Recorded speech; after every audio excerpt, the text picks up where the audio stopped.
Kalau di tahun 2025 setelah Xinjia nanti berarti di Imlek itu biasa itu akan masuk ke tahun, Shio ular kayu.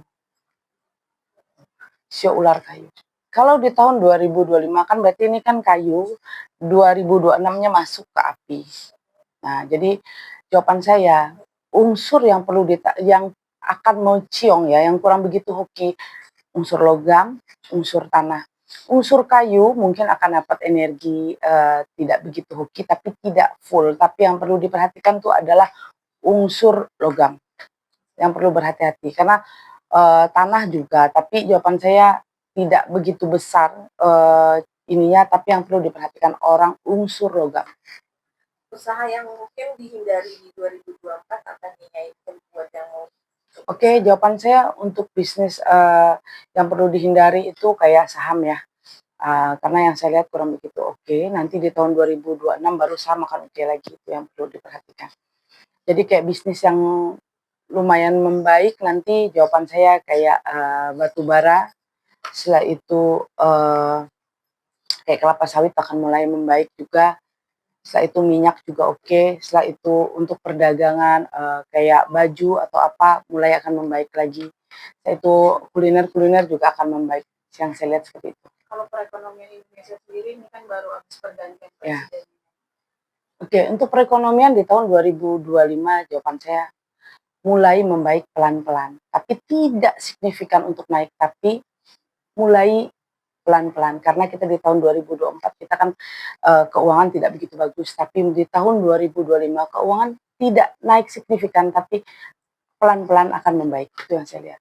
Peristiwa apa yang nantinya bakal paling menonjol di tahun depan? Oke, di tahun depan yang akan menonjol kebakaran hutan. Setelah itu hati-hati api ya, kebakaran yang perlu diperhatikan karena kayu mau masuk ke tahun api. Jadi perlu diperhatikan kebakaran hutan, api, berarti gunung meletus juga. Kenapa? Karena itu kan dari dalam tanah keluarin api. Jadi perlu diperhatikan itu. Selain gunung meletus mungkin keluar di udara atau di laut bagaimana?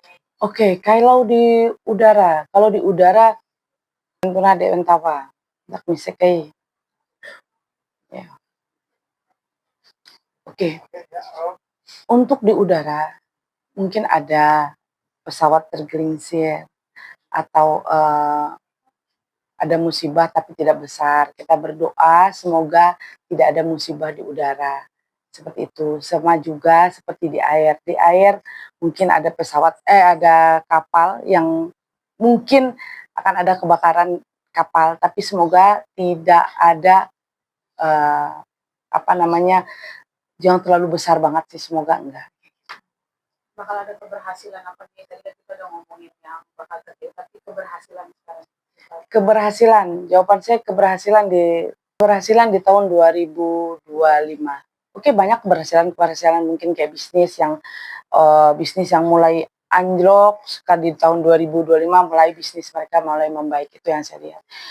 Setelah itu perekonomian juga akan membaik, itu yang saya lihat. Keberhasilan banyak sih ya, apalagi bagi orang yang bisnis kayaknya sih mulai membaik seperti itu.